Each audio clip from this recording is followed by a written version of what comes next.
He is the creator and the pollster over at RasmussenReports.com. He has a weekly series that you can catch called What America Thinks if you want to know really what's happening. Ladies and gentlemen, Scott Rasmussen.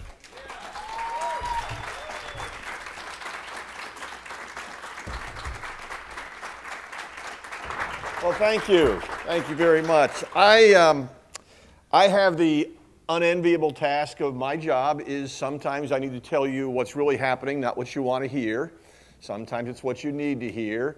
And, for example, if you want me to tell you that Mitt Romney is absolutely going to win the presidential election, I cannot tell you that. He might win, he might lose. There are numbers, there are realities to deal with. When I look at the situation we're in, I can talk to you about all the short-term numbers and what we're going to be looking for in the next 3 weeks, but I want you to understand it in a larger context. The last time that government spending went down in America from one year to the next was 2 years before I was born. And I wish it wasn't true, but that was a long, long time ago. Dwight Eisenhower was president the last time that spending went down. We've had 58 years where presidents have won election and members of Congress have won election and they've all promised to cut spending and it's never happened once. That is the underlying issue of this election. It has everything to do with the role of government, the relationship between government and the American people. I also want to tell you that sometimes what you hear in news stories is exaggerated about what's happening in the campaign. For example, the current storyline is that 2 weeks ago, Barack Obama had the election all wrapped up, and then he had a terrible debate, and now Mitt Romney's doing really well. And there's a kernel of truth in there. On the day before the first presidential debate, Barack Obama was up by 2 points. As of this morning, Mitt Romney is up by 1 point. There hasn't been a massive swing, just a 3 percentage point switch. What that means is only about 1 or 2% of all Americans change their mind after the debate. 98 or 99% of us were still planning to vote for the same person beforehand. You might feel better about your candidate, you might feel more enthusiastic, but it was part of a long-running battle where both candidates have been in a close race all year. In 89 of the last 100 days, President Obama and Mitt Romney have been within 3 points of each other in our presidential tracking poll. So if you're believing that this thing is over, you're just wrong. And I want to give you another little look at how close it really is at this point in time. We call people across the country, we ask them who they're going to vote for. When we asked over the last 3 nights, on the first pass, 47% said Romney, 47% said Obama. Of all of those people, we asked them, are you sure, or is it possible that something could change your mind? And about 10% of all voters say maybe they could change their mind. Most of them won't. And by the way, Obama supporters right now are a little more open to changing their mind than Romney supporters. Mitt Romney's support a bit more solid, partly because of that debate performance, but partly because people are uncomfortable with where the president has led in the last 4 years. So then you go to the people, when we first called, it was 47-47, you had 6% that were undecided. Now some people, Dick Morris talks about it on Fox, others talk about it in different ways, say, oh, all those undecideds are going to break for Governor Romney. That's not true. When we push all of those people and say, okay, if you had to make up your mind right now, we know you're not sure, but if you had to make up your mind, what happens? Romney gains 2 points, Obama gains 1 point. You have a group of people who are uncommitted to the candidates right now, and their general attitude is they don't like President Obama very much. They don't think the economy will get better if President Obama wins. But they also aren't convinced that Mitt Romney will be any better. That's the discouragement that they're facing, and many of them are saying it really doesn't matter. Of the uncommitted voters out there, the people who will ultimately decide this election, only 1 out of 4 thinks it makes a difference. So if you're out there talking to people and you're talking about the things that are going to change the election, you need to recognize that they are not partisans. They do not see the fate of the Union riding on this election. They are looking for a reason to believe that Mitt Romney will be any different. That is the piece they're missing. Now, there's some other changes that have taken place, but again, I want to put it in this larger context. The storyline for much of the year was, even though the national polls were close, Obama was doing better in the swing states. At Rasmussen Reports, we track swing state polling every single night, and that storyline was generally true. Almost every night, Barack Obama was doing better in the swing states. He put a lot of money there early when Mitt Romney was still playing in Republican primaries. He put a lot of campaign forces in play. But in the last week, that has changed. Mitt Romney's numbers in the swing states, overall, 11 key swing states, are exactly the same as they are in the national polls. So that advantage has disappeared.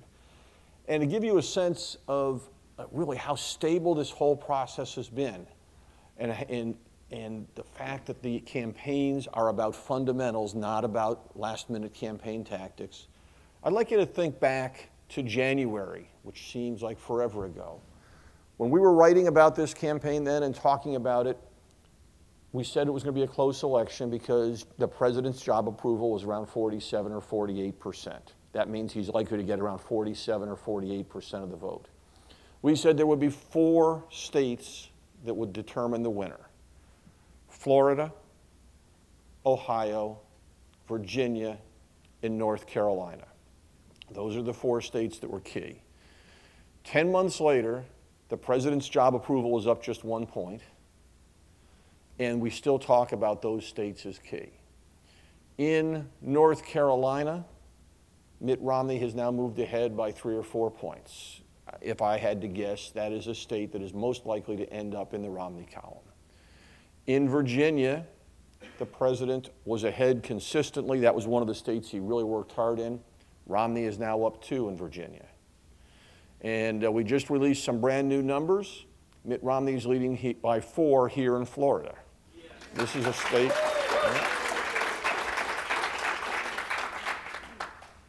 4 points is a better lead than he's had for a long time. The trends are moving in his direction here in Florida. Seniors, more than any other group in the electorate, hate the president's health care law. That is encouraging their turnout. But 4 points is still a close race. This is not something that you just coast on. And by the way, the 4th state in that list is Ohio. And Barack Obama is still up by 1 point in Ohio. It is possible for Mitt Romney to be elected president while losing Ohio. It is theoretically possible. You know, there's stories, well, maybe he'll pick up Pennsylvania, or maybe he can pick up Wisconsin and New Hampshire and Nevada and Colorado. And those things are theoretically true, but he's still trailing badly in Pennsylvania. Wisconsin is a difficult state. President Obama won it by 14 points 4 years ago. He's within, it's a 2-point lead right now. But the bottom line is, if Mitt Romney does not win Ohio, it is very hard to see him winning the other states he would need to make it up. That is where the election will probably end up. Now, when you start to hear when you start talking about these things, I can tell you what our numbers say, and you probably have heard some skepticism about polling in the last couple of weeks or couple of months. I'm sure none of you are ever skeptical about poll results that you see. But let me tell you, there's lots of details that you can get into. When polling geeks like me get together with other polling geeks, we talk about all kinds of internal issues and how different firms measure partisan identification or what the sample should look like. And you really don't want to get into those conversations because they're pretty boring. What you do want to do is learn how to read the information that's out there. What most people do is they find a poll that is good for their candidate, and they rationalize why that's the one that makes sense. So if you're a Republican and you find a poll that shows Mitt Romney up by 7 in Florida, you're going to say that's the best poll out there. And if you find another one that says Barack Obama is up by a point, you're going to say, oh, that's worthless. They're a bunch of Democratic hacks. And Democrats have exactly the opposite reaction. My advice to you is to ignore that tendency. You should look at all the polls. You should look to find common ground among them. When I talk about common ground, it doesn't mean the numbers have to match up perfectly. In recent weeks, regardless of where the polls were before the first debate, every single national poll and just about every single swing state poll has shown a shift, a slight shift in Romney's direction. Since every poll was confirming it, you can believe that's true. Also, every poll is showing the race to be close. The president's support in every national poll was between 45 and 49%. That is a good indicator that that's where the race stands today. You can get into arguments about whether some polls are showing too much support for one candidate or the other, but when you look across all the polls, you get a good handle on what's happening. Same in the swing states. I wouldn't get too worried about arguing about our poll showing Obama up 1 and another poll showing Romney up 1 in Ohio. I would take that to mean the race is very close, and all the efforts to get every voter to the polls are really critical. And when you start thinking of the election in this way, you get back to a more fundamental reality. The American people have been divided about this administration for 3 years. The president's job approval fell to 47% in December of 2009. It has barely budged since then. People love him or people hate him, but you are not going to persuade anybody in the last 3 months of a campaign to switch, or in the last 3 weeks of a campaign, to switch their opinion of President Obama. What you might do is convince them the alternative is better.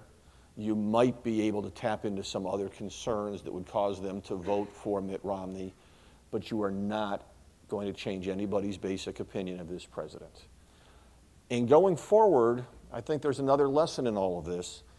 When we talk about elections, sometimes people say, oh, this is the most important election of my lifetime, and it's going to set a mandate, the winner's going to have a mandate to implement all these policies, and they're going to change America. Elections don't change America. Elections make it possible for somebody to change the way the government is working, but it's the way you govern that changes the direction of the country. People don't remember Ronald Reagan today because of what he said on the campaign trail in 1979 and 80. They remember him today because of what he did as President of the United States. And it was those actions that have made him a revered figure in our history. And what that means is, regardless of who wins, they're going to stand up and say they have a mandate. But what you have to understand is the real work begins on November 7th. Let me give you a scary thought. We have had 3 elections in a row, 2006, 8, and 10, where voters voted against the party in power. They didn't like Republicans one year and Democrats the next. They were unhappy with both parties. We've had 3 presidencies in a row where the president came into office with his party in control of Congress and lost control. That has never happened before in American history. It is a fundamental rejection of both political parties. The scariest thing for the nation right now would be for Mitt Romney to win the White House, Republicans to control the House, Republicans to pull off an upset and win control of the Senate, and then do nothing. If that happens, we are likely to see 3 or 4 serious presidential candidates in 2016. It is not enough to win the election. You have to begin talking about what's going to happen after the fact. And when we look at that, I'd like you to think about what's happened, say, in the media in the last 20 years. If you were a group of newspaper executives sitting here in 1992, and I had told you about this new thing coming up called the internet, and that it was going to destroy everything you knew about the newspaper business, and that most of the big newspapers would be out of business, you would have laughed at me. Newspapers did mock that idea. In fact, I was told personally in the 90s that newspapers are the only source that people trust for local news, and nobody will ever go anywhere else. And they were wrong. The change that is coming to America in the next 10 years in the relationship between the American people and their government will be even bigger than the change that took place to the newspaper industry over the last 20 years. It's going to change because of what I mentioned at the beginning. Government spending has gone up every single year since 1954. People have been voting to change that. They've been voting for people who promised to change that. It was a low-grade frustration, and then we had the bailouts 4 years ago. And they are still the most hated piece of legislation in recent American history. That created the Tea Party movement. It also created the Occupy movement. It created a sense that nobody in Washington is listening. And we have had gaps like this in our history before, and change is always led by voters. Politicians do not bring about change in the country. Politicians only respond and give voice to what public opinion is. And just to be clear on this, Ronald Reagan did not create the tax revolt. Ronald Reagan gave great voice to it. He was elected president because of it, and he acted upon it as president. But public opinion had changed to make it possible for Ronald Reagan to do that. Right now, the American people are saying we need to reduce the role of government in our lives. We need to reduce, in specific, or in particular, the role of the federal government. And let me give you one just sense of perspective on this to show you how deep it is. We go out and ask people all the time, are you concerned, what worries you more, that the federal government will do too much in terms of dealing with the economic problems we face, or too little? And it's pretty much a toss-up. There are as many people worried the government will not do as much as they should as are worried that it will do too much. So we went and asked the people who said they want the government to do more. What would you like the government to do? The number one thing on their list to help the economy was the government needs to cut spending. They were not looking for a more active role. They were simply saying the government today is a burden on economic growth and we need it to stop. That is going to be the challenge for the next president and for the next Congress. And as you know, if you try and take power and money away from anybody, they don't like it. If you start talking about taking power and money away from the people in Washington, D.C., they are not going to like it. And that is true of Republicans in Washington and Democrats in Washington. That means we are going to have a turbulent period as we try to reestablish this relationship between the American people and their government. I'm confident we will get there. I absolutely believe that when all is said and done, that we will emerge as a nation stronger than we came into these recent problems. I believe that with the 21st century will be an American century. I still believe we are an exceptional nation, but I believe it is likely to get worse before it gets better. And I want to leave you with one thought to just make this point, that what you do, not just in the campaign, but in the way that you talk to people, in the way that you interact, in the way that you shape public opinion going forward after November 7th matters just as much as what you do between now and Election Day. And the story is one you're all familiar with. On April 19th, 1775, there was a shot heard around the world. The storybooks say that that shot at Lexington created the American Revolution, started the revolution. And pretty much the way we tell the story is, shot was fired, we picked a fight with the British, we won, we became the greatest nation in history. It's a nice story, but it's not true. The revolution began in the 1750s and 60s and early 70s as individual Americans began to rethink their relationship with the mother country, with Great Britain.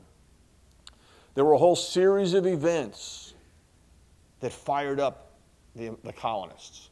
There was the Stamp Act and the Intolerable Acts and the Boston Massacre and the Boston Tea Party.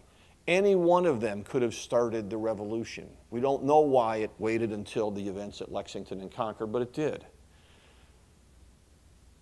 On that day at Lexington, there were 77 Minutemen who stood up there. A mysterious shot got fired, and the British were the professionals. They got off the first volley of the Revolutionary War, and after that shot was fired, 18 of the 77 Minutemen were felled by a bullet. The other 59 didn't think they had started a glorious revolution. They fled, and they ran into the woods thinking, we just picked a fight with the mightiest military power in history. It took 6 years to win the war. It took 6 more years to get a constitution ratified. It took 40 years before the War of 1812 was ended and the British finally gave up on undoing the events of that. And perhaps as important as anything in that timeline, Thomas Jefferson wrote the Declaration of Independence, but he did not do it to start the revolution. He wrote it 15 months after the fighting started. He gave voice, did a great job, eloquent statement of what should be happening. But Thomas Jefferson simply gave voice to what was already happening in public opinion. Right now, we're at a point in our history where we've had some events like the bailouts that are a catalyst. We have a lot of frustration that is building up. We do not have the person who has yet given voice to these concerns and who can lead us into the new era. And it will take time. When you're going through it, you're thinking, how can other people not see what's happening so plainly? How come the changes aren't happening right now? It always takes time, and there will always be pushback. The thing that gets me through and continuing to believe that we'll come out of this all right is that even today, 81% of Americans believe that we were all endowed by our Creator with certain inalienable rights. They don't believe those rights came to them from government. We also know that 7 out of 10 Americans believe that governments do derive their only just authority from the consent of the governed. And when you look at all the data together, what you see is a very simple objective. What people are looking for today is the exact same thing they were looking for at the end of the most famous presidential address of all time. They want our nation to have a new birth of freedom so that government of the people and by the people and for the people shall not perish from this earth. Thank you very much.